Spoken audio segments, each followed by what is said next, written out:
or afternoon, depending on when you're watching this. Welcome to my dining room at the moment.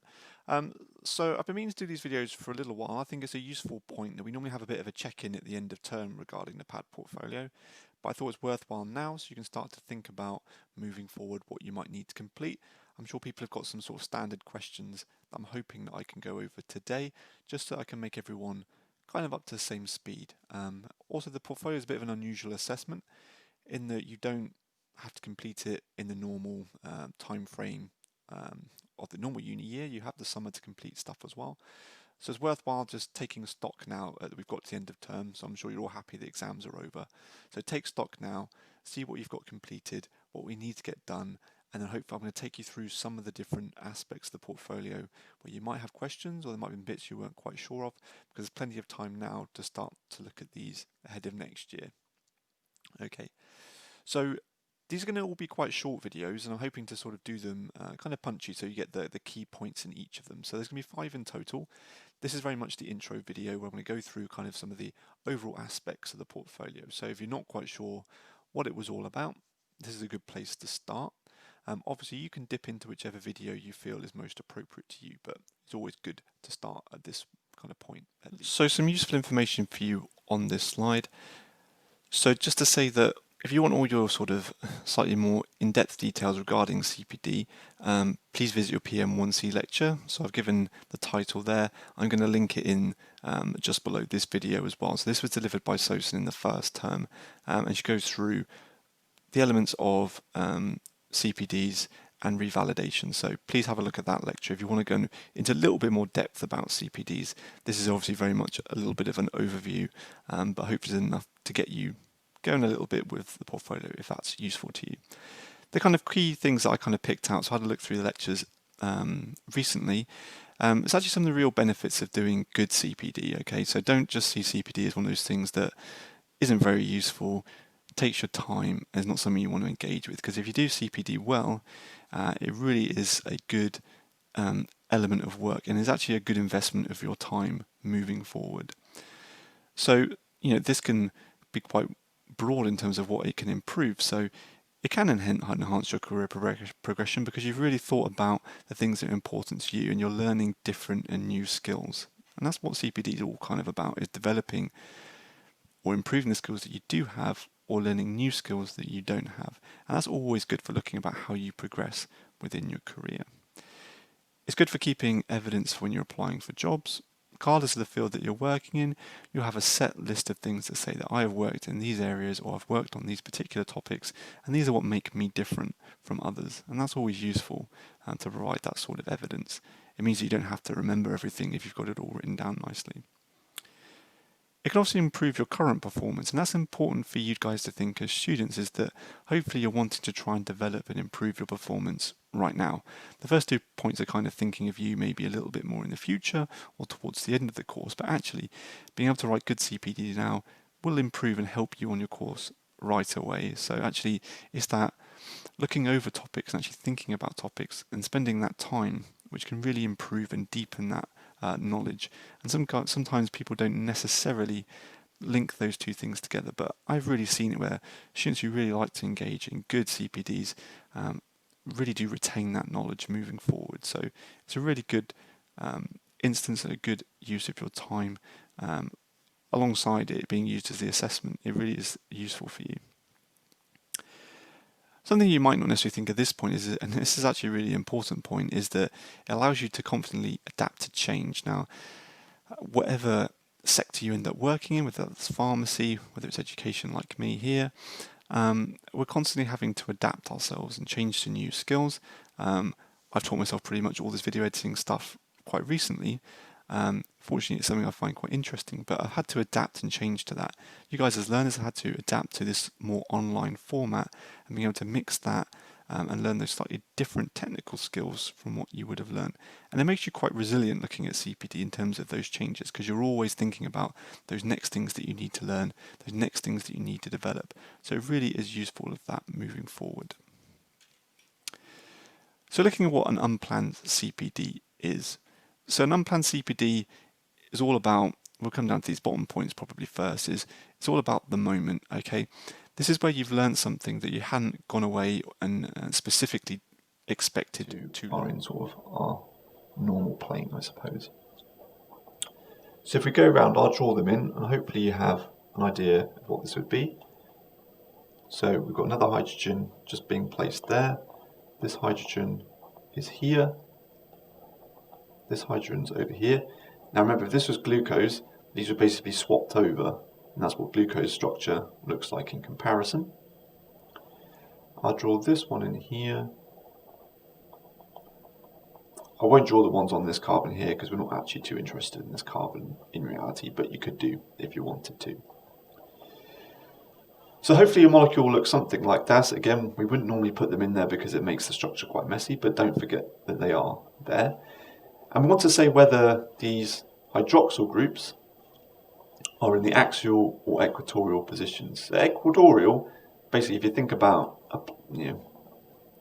planet Earth, we think about the equator runs around kind of the central plane of the Earth, okay? And that would be the equatorial plane in reality. It's anything that's lying kind of in a horizontal plane. So we call that E. Axial is the opposite. So if we looked at Earth, it would be from top to bottom almost. So you can think of that as a horizontal plane. And that's going to be our axial positions. And again, you might think of why this is important, but again, we want you to start discussing these groups in terms of where they are. So I wanted to discuss with you how this molecule is different from glucose or a different isomer of galactose. I want you to start to be able to use the correct terminology in terms of referring to the right carbon when you're numbering it, and then be able to refer to it as axial and equatorial, because quite often in isomers it's that's swapping over between them. So I'll go through and number them. Most of them are fairly straightforward. And remember, pretty much if you've got one in equatorial position, our corresponding H group is going to be in the axial position. So sometimes you might find it easier to denote just from this group, but actually sometimes the hydrogens give it away if you've drawn them incorrectly. So this bond here isn't completely horizontal, which sometimes confuses people a little bit, but remember this is in 3D space, so it gets a little bit more confusing in terms of how you actually see the molecule. But this is in the equatorial position. You could also have worked it out because this is pointing straight down, so you know that this is in our axial position. So you know that here they wouldn't both be in the axial position because again they're trying to spread out, so again that's how they're going to orientate themselves. If we move around, and this is probably the most confusing of them, you might think that this one is axial because again you think it's pointing directly down, but remember we have arrows here that are denoting that the molecule is going towards the screen at this point. So this is actually still in the equatorial position. Okay, so as per normal, we're starting in Blackboard as we have with everyone, but this time we're not going to be clicking on the student development portfolio. Okay, so we're getting away from that folder at the moment. So the actual place where you need to build your portfolio is kept somewhere slightly hidden, which you may not access very often. Now, if you go back to the intro lecture that I gave you, well, not quite a year ago, but back in, it would have been in October, I do take you through where to find this, but again, a lot of you may not have even thought about it at this point. So again, I can show you where you start to build this e-portfolio. So it's actually hidden in this little box at the top. So you'll have your name here. I've got a hell of a lot of notifications there, which I'll ignore for now. But you'll see that if you go to, mine's already gone straight to tools, but again, yours might be on courses, but you just need to go to tools. Now, when you're in tools, if you scan down here, you should see one that says portfolios, okay? And that's where you need to go to. So if you're on your start page, let me just go back out.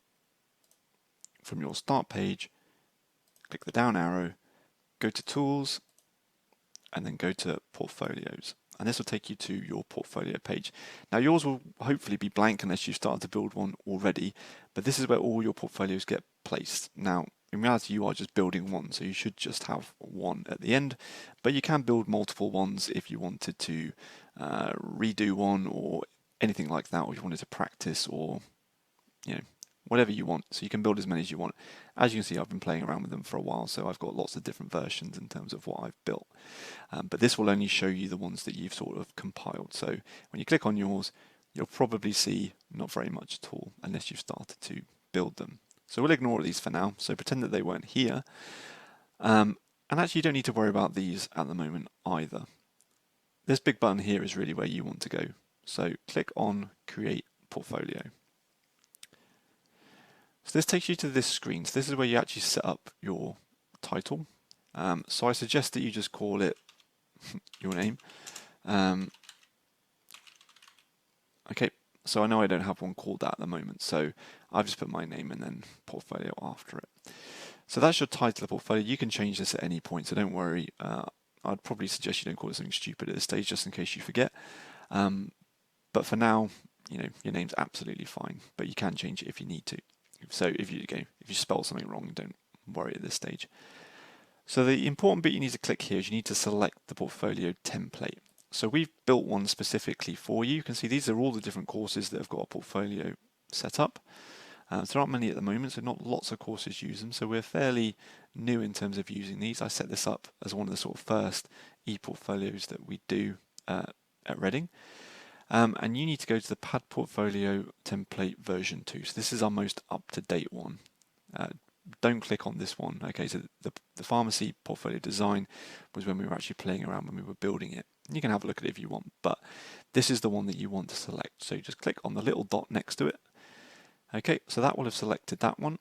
So it goes yellow, and then you just need to click Submit at the bottom of that page.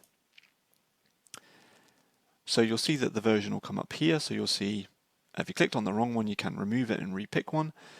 You don't need to write a description in here. This would just be basically what would show at the very top of your portfolio. So you could say Sam B portfolio if you really wanted to, but I would just leave that blank. Leave that ticked and leave your comments as being private for the moment as well. So don't worry about changing anything else. Just make sure you've put a title and you've selected the right template. Once you've done that, you just need to click Submit.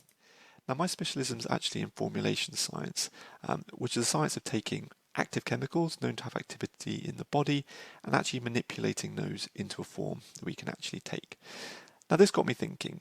Obviously in the community we're often looking forward and looking at making more sophisticated or more complex formulations, but actually we can learn a lot from the past. So what I'd like to take you through today is actually how the subjects evolved throughout history.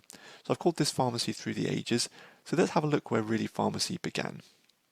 So when we're talking about pharmacy, a lot of people probably think about pharmacists in their local communities and the sorts of roles that pharmacists have in providing healthcare and supply of medication to patients.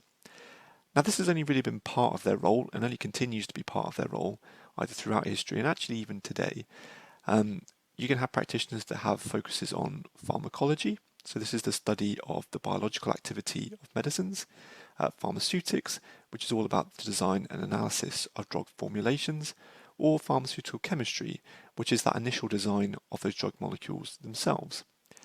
Now each of these components has developed considerably over time, so we can go back a long way and we can find actually our first recordings of it, and it still develops up until this very day. Now your first question, kind of the remit of what I wanted to talk to you about today was, where did it all begin, I suppose? Now unfortunately I'd love to give you a sort of very precise answer, but in reality we don't quite know exactly where pharmacy first originates from. We can only go from the recordings that we have found, and these are probably a bit later than it actually first starts. So where I can actually take you back to first of all is actually 2600 BC, so 4,500 years ago, so a long time, in the area of, or the kingdom, the ancient kingdom that we now know as, or we call Mesopotamia. In modern day, this is an area that sort of covers Iraq and Syria. Now in the early 1900s and late 1800s, I'm sure you're aware of the sort of booming archaeological exploration, and actually they were doing a lot of exploration in that part of the world.